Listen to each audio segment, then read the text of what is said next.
I don't think in any of our modules anyone shows up and, lectures for 70 minutes about what Facebook ought to do about regulating false political speech, say. Rather, we show up and say, look, here are some difficult ethical questions that you would confront if you, say, were charged with regulating false political speech on a social media platform. Here's some tools for philosophy in thinking about the value of unrestricted speech.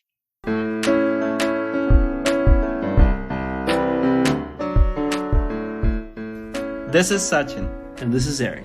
Welcome to Luminary, kitchen table style conversations with some of the world's brightest minds exploring boundaries of human knowledge. Join us on a pursuit to transmit intuition and ideas. Find us at luminary.fm or on Twitter at luminaryfm. We'd love to hear from you. Today's guest is Jeff Behrends, Director of Ethics and Technology Initiatives at the Edmond J Safra Center for Ethics at Harvard University. He's also a co-director of Embedded Ethics, a program which teaches ethical reasoning to budding computer scientists. In this episode, we cover what is ethics and why it matters, how it differs from morality, making ethics cool, and teaching it to students at Harvard via the Embedded Ethics program.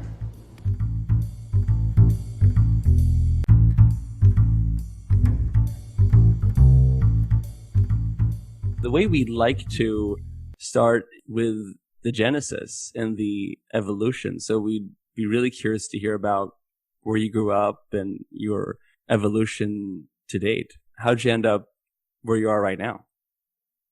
I grew up in a suburb of Cincinnati, and in a lot of ways that was a sort of stereotypical suburb experience. I was playing baseball and having backyard barbecues and things of that sort.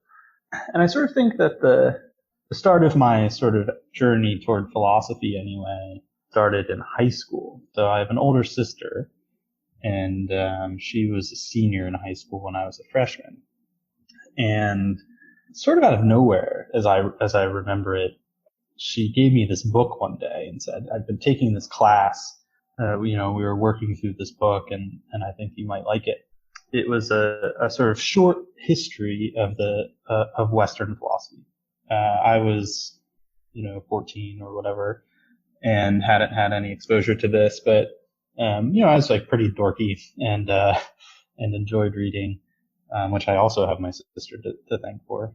I started working through it and was kind of like really bowled over by the magnitude of some of the ideas canvassed in this book.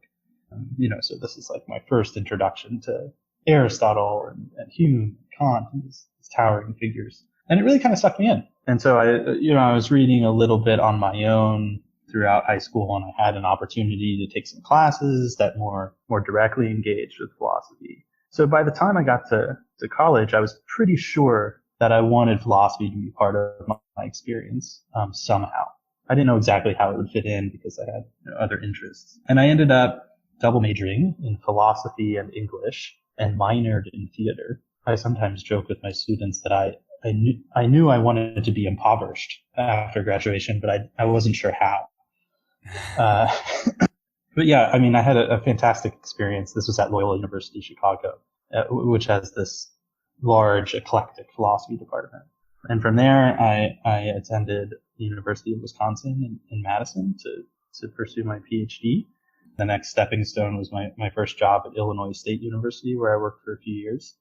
I'm married to an academic philosopher too, and we had an opportunity to come to Harvard in 2016, and we've been here since. It wasn't really until I got to Harvard that I started thinking about the applied issues in digital technology that I'm thinking about now. So I sort of fell into that sideways after arriving here.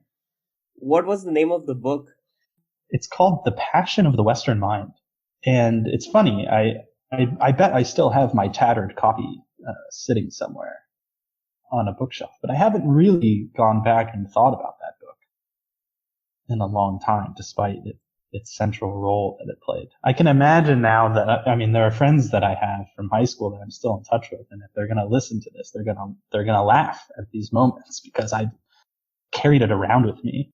And I got in trouble in chemistry one day because I was reading, about Kant instead of whatever important chemical reactions I was supposed to be learning about that day. So I guess, if philosophy is supposed to corrupt people, it was doing a good job. And how about your interests, sort of the intellectual interest in the intersection of ethics and technology? How did that emerge and take root beyond your exposure to Harvard as an institution? Yeah. So yeah, as I said, it wasn't really on my radar until I was here. A lot of my work in grad school is in an area of ethics that's called meta-ethics. And this is sort of the study of the nature of ethics or the nature of morality. So instead of asking directly ethical questions like, what should I do? Or, is this thing good or bad? It asks questions like, well, what would it mean for something to be morally good or bad in the first place? What are we talking about when we talk about morality, when we talk about ethics? And if there are truths in morality or ethics, what are they like? How do they come to be true, and how do we come to know them? So that's pretty far removed from thinking about on the ground issues like how we ought to, design autonomous vehicles. So the way that I got into this area was through teaching. I think in the summer between my first and second year here, a couple of my senior colleagues in the philosophy department approached me and said, we've been in contact with this instructor in computer science. She's been working up this course on the ethics of artificial intelligence, and she would like to pool in a philosopher, an ethicist, to help her instruct. Do you have any interest? This is no secret that I'm telling you. She knows all this by now, but I was pretty resistant at first, or not resistant exactly, but hesitant, in large part because I found it kind of intimidating. I don't have, an academic background in computer science.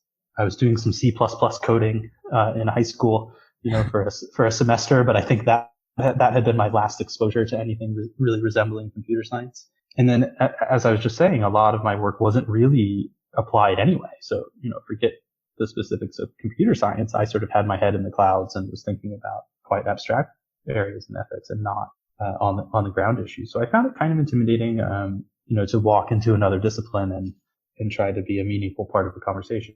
I sort of took the next step of thinking about it and the next step. And then I eventually met this person.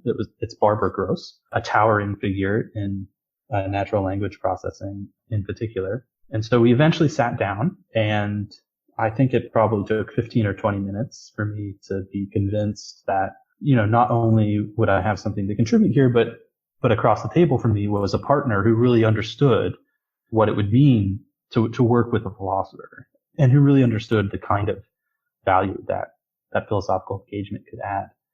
And so I took a deep breath and I dove in, and that was the game changing experience for me, working with Barbara and learning from the students and from our fantastic teaching assistant. It really opened my eyes to how interesting the fundamental questions in AI are, and to how pressing the need is for close philosophical work on the ethical issues. So what did she tell you in those 15 minutes? Yeah, that's a good question. What exactly was it? So one thing, and I offer this in a somewhat confessional tone too.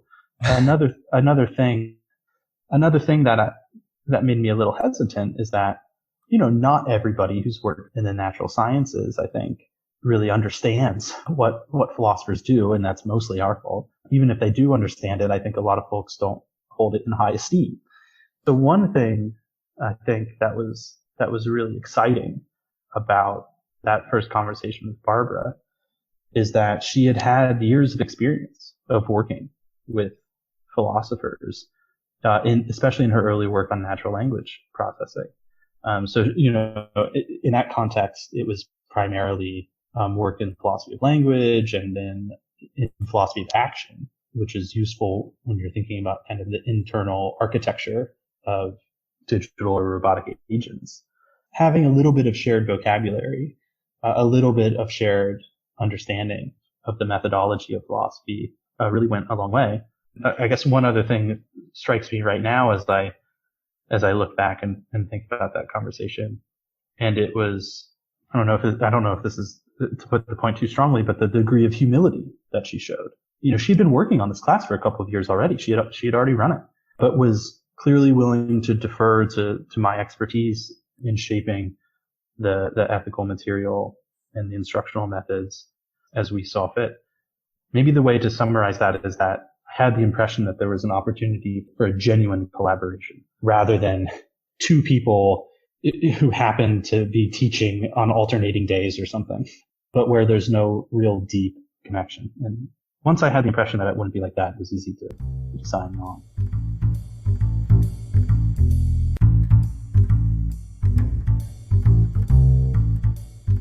Taking a step deeper about ethics, how do you define ethics? What's the significance of ethics?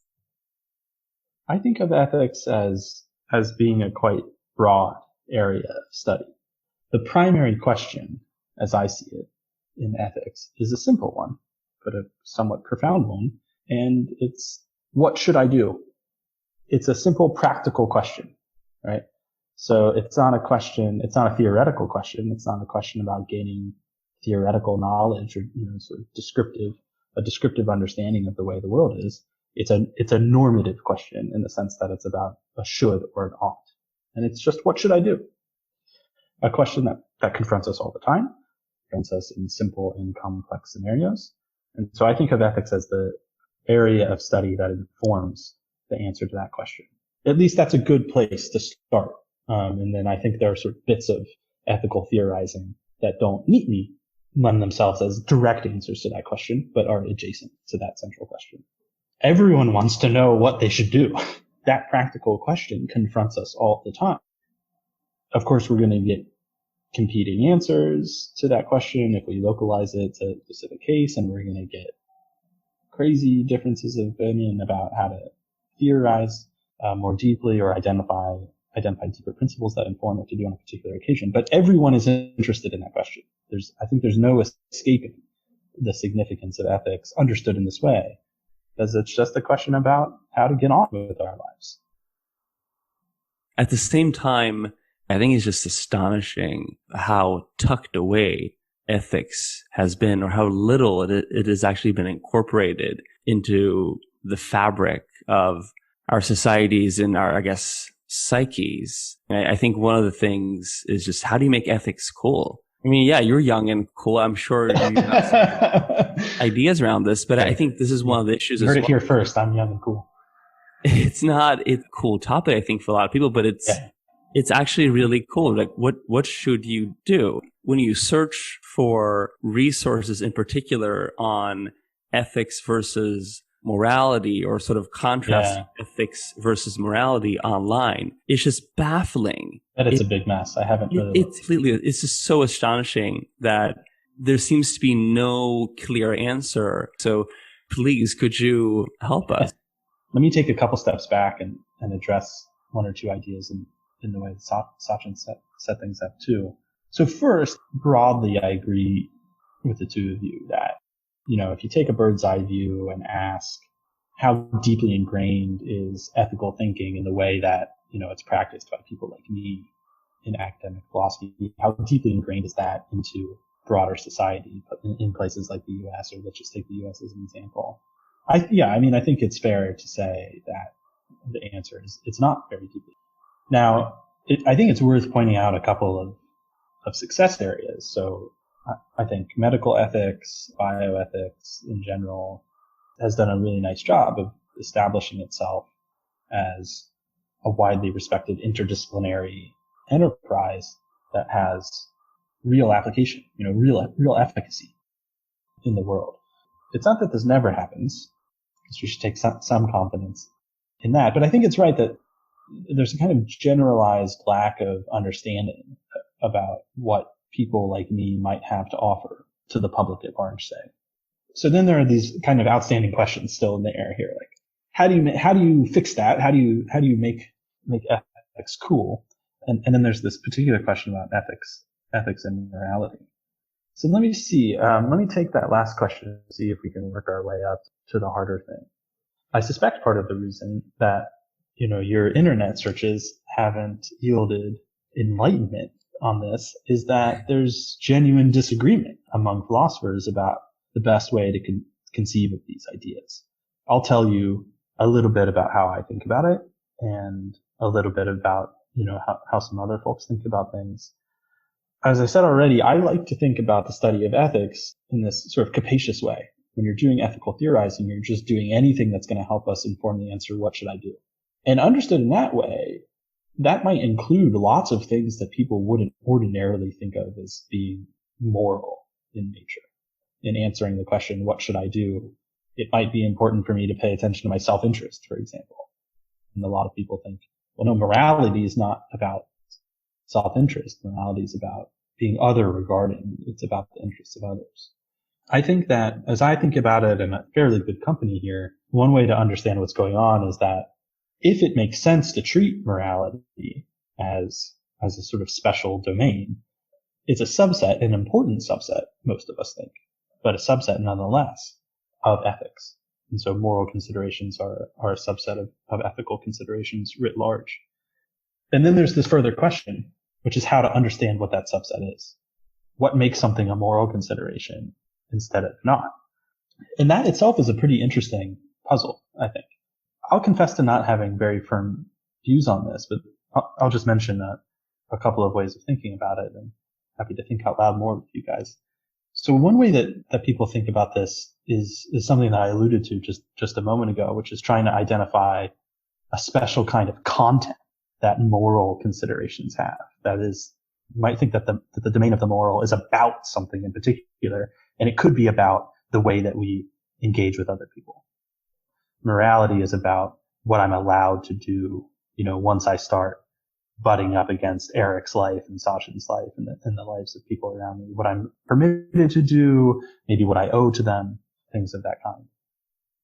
Another way that people have tried to sort of get a foothold here is by thinking about what some philosophers call reactive attitudes. So these are attitudes or emotions that we take toward the behavior of others and sometimes to ourselves that are kind of like positively or negatively balanced. So for example, suppose I observe Sachin, he secretly steals something from Eric. Eric has his back turned. Sachin takes his new microphone. And one way that I might react to that is by condemning Sachin in some way. So I might blame him. So he's done something deceitful, and thought is that calls for a certain kind of emotional response from me. Or, we might take it the other way. Sachin helps Eric out of a jam when he didn't, at great cost to him. And now I hold Sachin in esteem. So his action was praiseworthy, as philosophers would like to call it. And so one way of thinking about the moral domain is that it's the domain in which those kinds of attitudes are implicated. So you've done something morally wrong when you've transgressed some ethical requirement. And on top of that, it would be fitting for me to blame you for having done so. And you can contrast that, earlier I said that we might want to contrast moral considerations with considerations of pure self-interest. Like if I'm in the grocery store and I choose incorrectly the breakfast cereal that will be best for me, no one thinks I should be blamed for that. It would be bizarre if, Sachin was watching me from down the aisle and he knew that I chose the one brand, but it would have been better for me to choose the other. And he's not going to shake his finger at me and say, shame on you. And so one way of thinking about things is that's what sort of marks the difference. It may have been a failing, a kind of practical failing of my kind. I didn't do what I should have done, but it wasn't a moral failing, because it doesn't make sense to hold me in disregard as a result of it.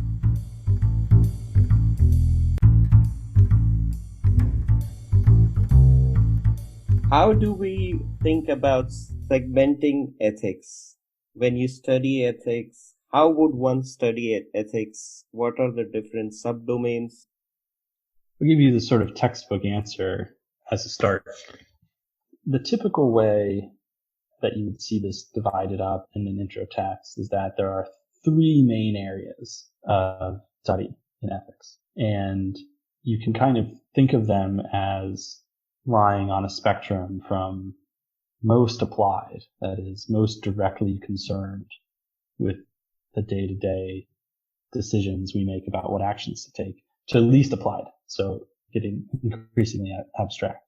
So sort of paradigm questions in applied ethics are things like, is it morally permissible, or is it permissible to euthanize this patient? Is it permissible to enact an affirmative action policy for admissions in state universities?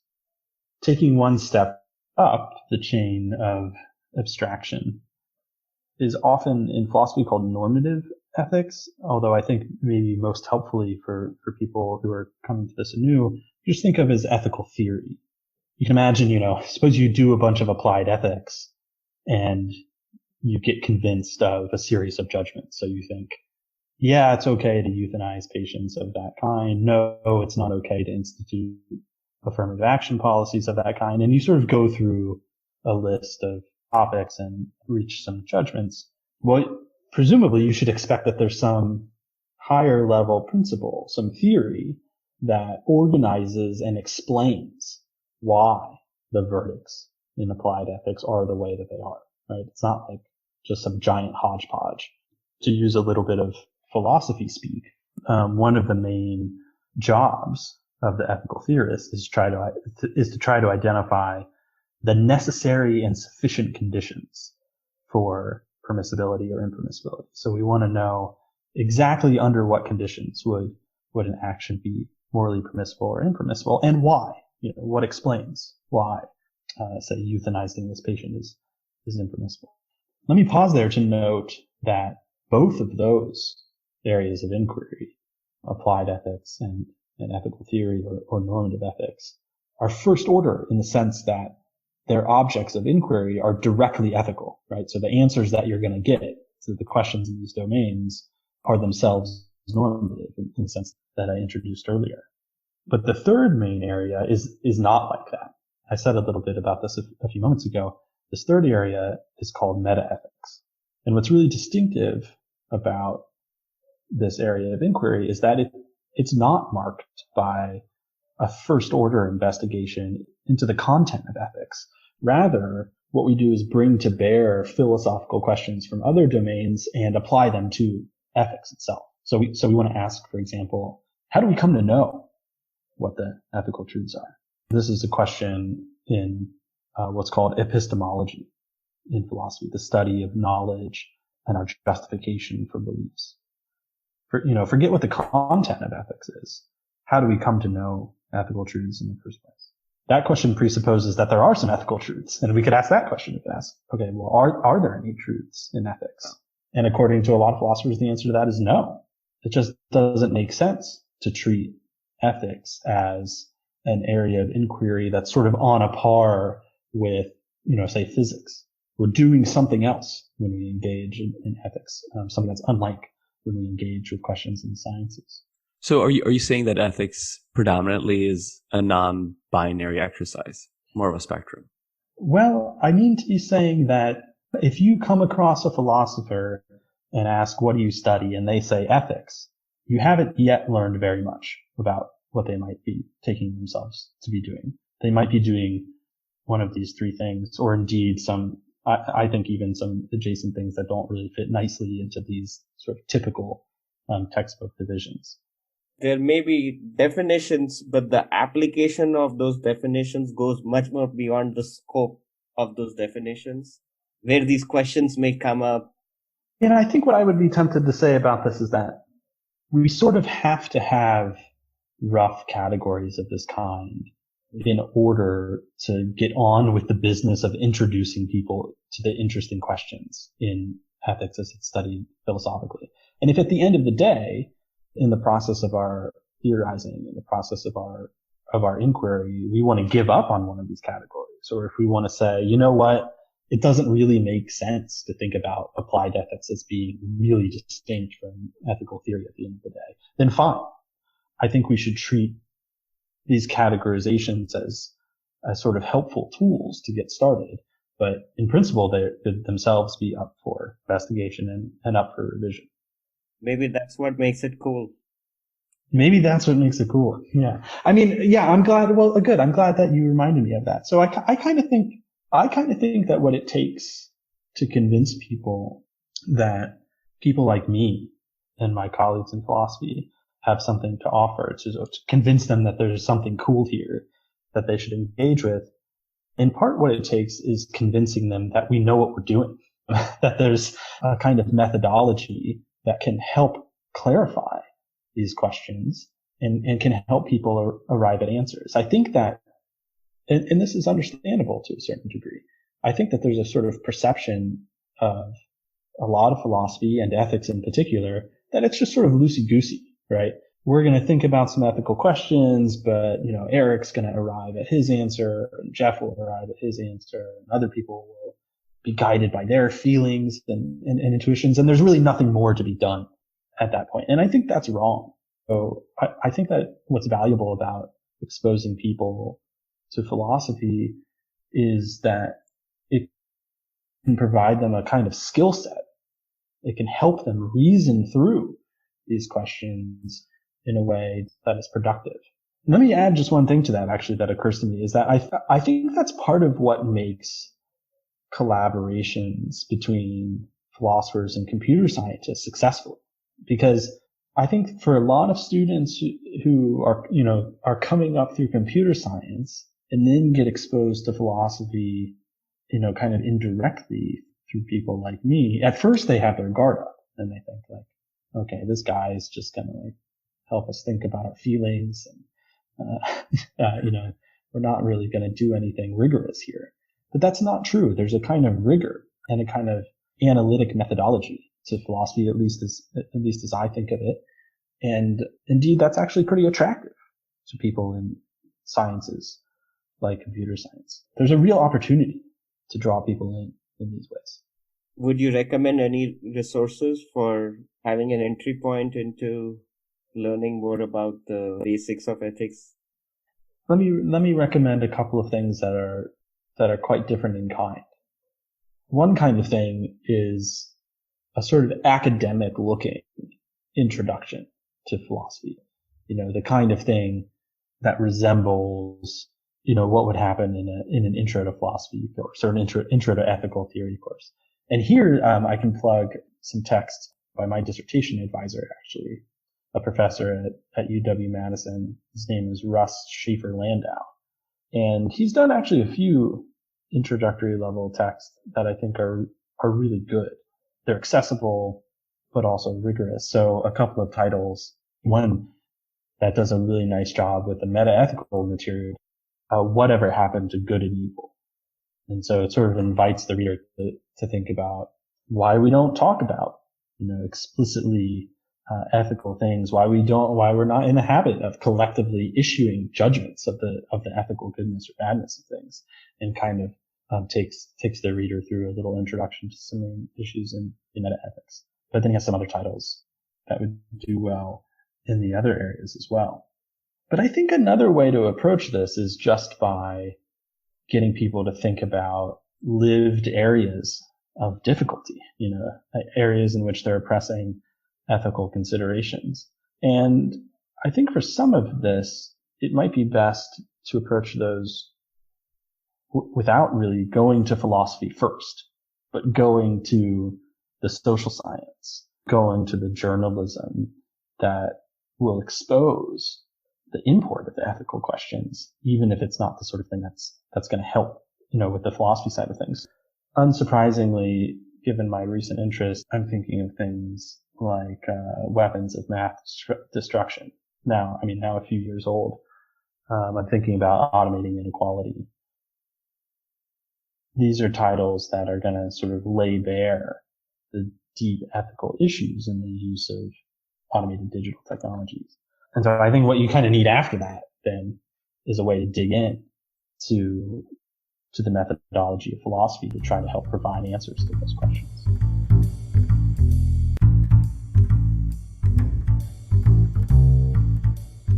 So speaking of pressing issues, let's turn our lens to what likely has not escaped any ethicist or any human being for that matter on this planet, which is the pandemic we're all living through right now. And we'd like to look at this pandemic through the lens of ethics. And in particular, we'd like to hear your thoughts on the ethical implications and considerations in leveraging technology.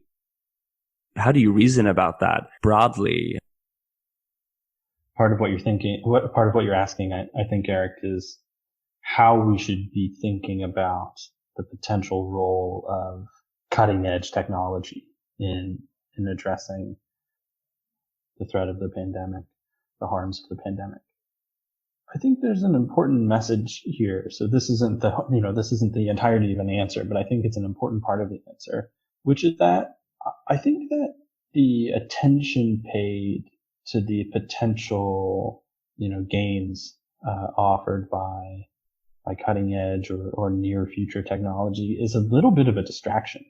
I think that there's a real lesson to be learned from the last half a year now, I suppose, which is that we need to be careful not to look for seemingly easy or quick or especially efficacious technological fixes when we sort of already know what to do without those things. You guys have been paying attention to this closely, and I know you've been speaking with people who are sort of true experts in confronting the pandemic. So you know as well as I do that we've gone through, and here I'm thinking of the U.S. context in particular, these sort of episodes of being fixated on various technological solutions of certain kinds. So early in the pandemic, there was a lot of attention paid to the possibility of doing really sophisticated digital contact tracing. And then this question about, okay, well, suppose that we find out that there's immunity. How can we run with digital immunity passports? And meanwhile, the real experts in public health were telling us, look, we basically know what to do. We need to scale up testing. We need to scale up contact tracing. We need to support people who have to quarantine. And we need to do that over and over and over again. And we can do that. We know how to do that without having to hope that some developer will provide us, tomorrow with a really, really sophisticated contact tracing app. It's, I don't want to be cavalier about this, of course. The work it's not easy to do, and it would take tremendous organization and willpower and resources to do it. But for all of the attention that we pay on tech-aided fix that doesn't exist yet, we're not paying that attention to something that we could be working on right now. On a more optimistic note, I guess let me put a button on this thought by saying that it seems to me that the way to think about where we should be leveraging new technology is just by supplementing the methods, the processes that public health experts are telling us we should be doing anyway, right? So let's do the foundational work. Let's make sure that we're building up our testing capacity. Let's make sure that we're building up our contact tracing capacity. Let's make sure that we're making isolation a livable experience for people who have to isolate. Let's do that using our existing means. And then as we're doing that, if we find out that we'll get some gains in, how quickly we can do contact tracing by partnering with a tech firm of some kind or other, and you see this, it is happening, then great. But we need to be really careful not to hope for the silver bullet while our existing tools sort of languish. How do you think about frameworks or methods around reasoning about what is ethical in these initiatives? Yeah, so here I think it's important to think about the way that you set up the question a few moments ago, and I think you were right to do it in this way. To really make progress there, I think we have to get quite clear on what kinds of actions we have in mind. we might be asking, how should I, Jeff? How should you, Eric, think about how to behave given the pandemic? Or we might ask that question about private firms or about governmental institutions at various levels. So the first thing I think is getting clear on exactly what question you're asking, because the question, how should we respond to the pandemic is, it's not confused exactly, but it's pretty imprecise. And part of the reason that matters from the point of view of somebody who's coming from ethics is that one's duties and responsibilities will vary depending on the position one occupies, and really significantly will vary according to the power that the subject has to affect change.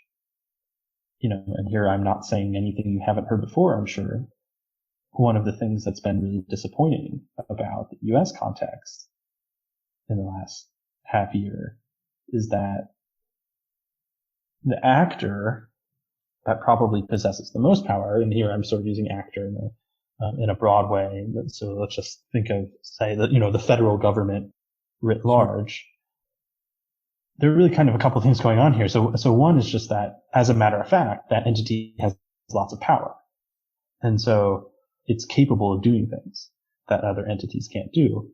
And so it's going to inherit, ethical or moral reasons that other entities don't have. And then on top of that, you might think that because of the kind of thing it is, it has responsibilities built in, right?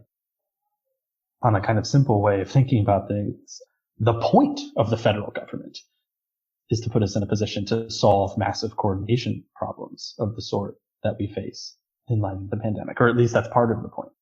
And so, it's not like it has this power by accident. We built it to have this power so that we could amplify our collective power to solve social problems. And part of what's been so disappointing, I think, is that we don't seem to be using the power very well. I'm tempted to answer in a way that kind of structurally mirrors the way that I answered the bit about technology. We already kind of know what's supposed to happen, right? The entities that wield this power should, communicate and leverage that power.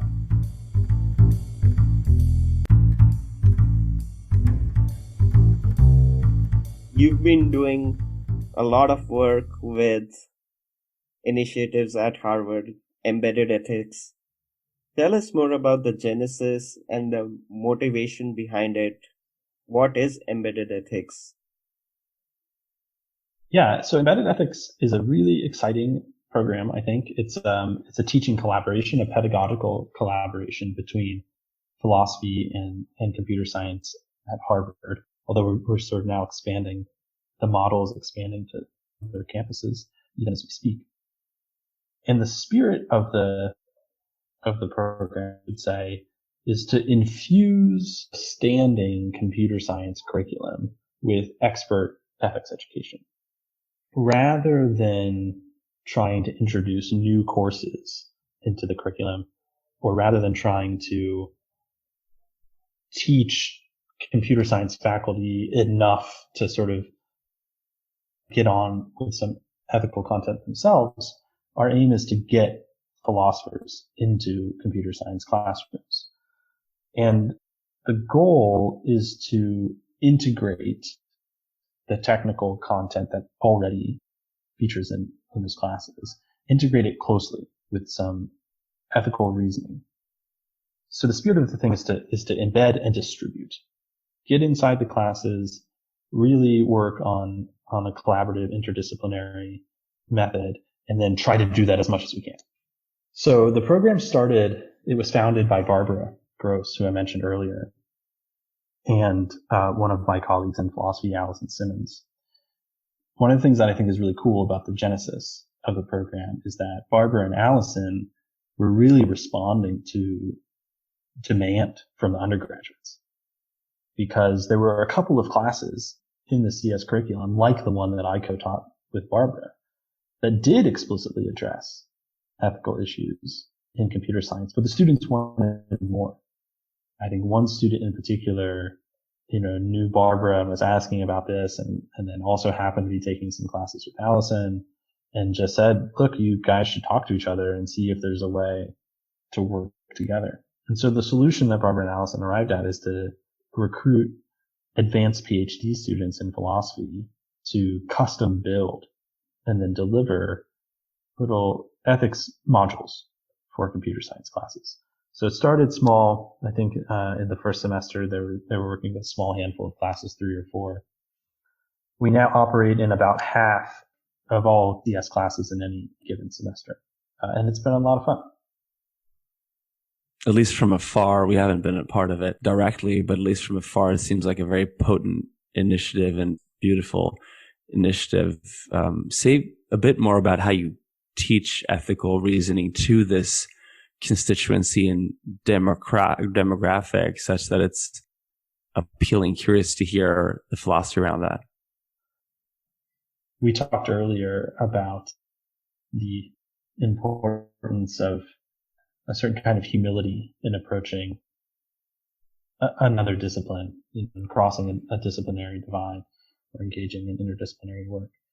From our side of the collaboration, from the philosopher's side, what I try to reinforce with our graduate students who are doing the on-the-ground teaching is that we need to approach the computer science content with a bit of humility, and we need to be willing to put in some work. A lot of what's challenging, but also I think quite exciting for the graduate students in doing this kind of work, is that once you're paired with a class and you're charged with helping to develop a module, it really requires quite a bit of research, because you have to be at least minimally competent in the subject area of the course so that you can stand in front of a room, or you can appear in a Zoom call, I suppose, in our current times, and present yourself as someone who's done the work, who's approaching the content with respect and with humility. So what this looks like is that we're usually trying to build our ethical instruction around case studies that directly interact with the technical theories or methodologies that are studied in the class, and then identifying a relatively well-circumscribed normative question that engages with that, and providing enough tools from philosophy to help students think through that. Let me give you an example. Right now, we're working for the first time on developing new content for a class at Harvard called CS50. CS50 might be familiar to some folks listening now because I suppose it's famous so far as academic courses go. It enrolls multiple hundreds of students. It's usually the largest class at Harvard. It enjoys wide digital distribution. And so we're working with them now to build some new content. One of the things they learn about in CS50 is web programming of various kinds. And so that has wide application and gives us a lot of potential fodder to work with. And they think a little bit about the application of those techniques to digital social platforms. So right now, our 2 philosophy postdocs are at work helping to integrate ethical content about the responsibilities of social media platforms in regulating speech on their platforms. And so the idea is that there's something that the students are already thinking about. We're going to provide them some tools to be thinking about some dimensions of thinking that should inform those actions, but that often don't, and hope that there's a kind of synergy that results. So it's kind of like a checklist style, check the box. These things should I consider before I build X?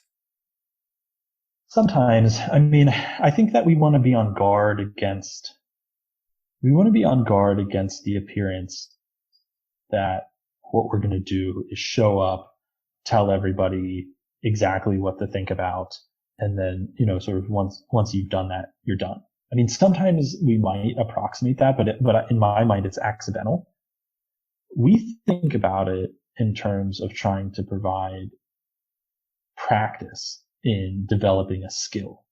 We want to provide a kind of toolkit and then give students the opportunity to practice using those tools. So a lot of what's happening in the modules are active learning exercises. I don't think in any of our modules anyone shows up and, lectures for 70 minutes about what Facebook ought to do about regulating false political speech, say. Rather, we show up and say, look, here are some difficult ethical questions that you would confront if you, say, were charged with regulating false political speech on a social media platform. Here's some tools for philosophy in thinking about the value of unrestricted speech. Here's some tools from political philosophy for thinking about the effects of unregulated political speech on well-functioning democracies. And then give students an opportunity to practice reasoning through decisions in which they can make use of those concepts. We're trying to give students skills and in part, I think, trying to habituate them into attending to these kinds of considerations in the first place. We want to try to normalize the idea that this is part of the regular business of being a computer scientist. This is part of the regular business of being a software engineer. This is part of the regular business of being a program supervisor. Yeah, even if we don't, at the end of the day, say, here are the 6 things that you ought to be thinking about. How do we extend what you're doing at Harvard to each and every classroom? Yeah, so we are trying to do a little bit of that work ourselves by sharing all of the materials we've developed. They're available open access on our website, embeddedethics.cs.harvard.edu. For people in education contexts, go look at that and steal from us as much as you can. One quick appeal to students: if you're listening to this and you're an undergraduate, go tell people that you want this. That's how it started at Harvard. You might not think it, but professors and administrators want to provide you with what you want.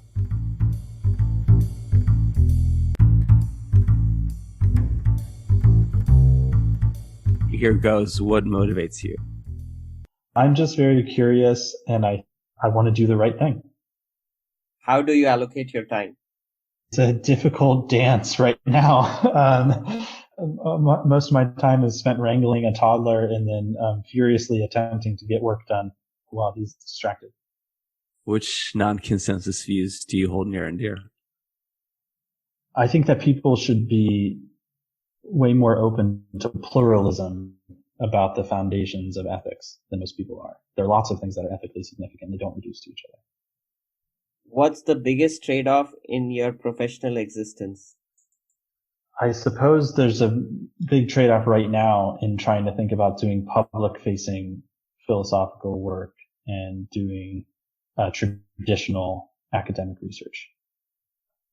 What are you currently reading? I'm reading a novel by N.K. Jemisin, who's fantastic, called The City We Became. I'm reading a book called How Smart Machines Think. And I'm reading a series of articles in both computer science and philosophy on transparency and opacity in machine learning applications. Who are your favorite writers? Who are my favorite writers? I love Neil Stephenson's fiction, highbrow but exciting fiction. What projects are you currently working on? Yes, I'm working on a few things right now. So one is actually a proposal for a trade book. So a book targeted at a wide audience to try to introduce some tools for ethical thinking, specifically as they apply to digital technologies. I'm doing that in collaboration with my co-author, John Basil, and also with him and another philosopher named David Gray Grant. We're thinking about what it would mean to value transparency or explanation in automated decision making. How can listeners find out more about your work? You can visit jeffbehrens.com. I'm also very newly on Twitter, so you can find me at Jeff_Behrens. Behrends. And through my website, you can find my contact information. We hope you enjoyed the conversation. For more information and latest updates, visit us at luminary.fm or follow us on Twitter at luminaryfm. Please subscribe to the podcast, pop us an iTunes review, and share with friends. Don't forget to check out the show notes. And a quick disclaimer, the views and opinions expressed in this episode by the hosts and the participants are solely those in independent capacity and do not in any way represent the views from any organization, company, or management they may be associated with. And thank you for listening.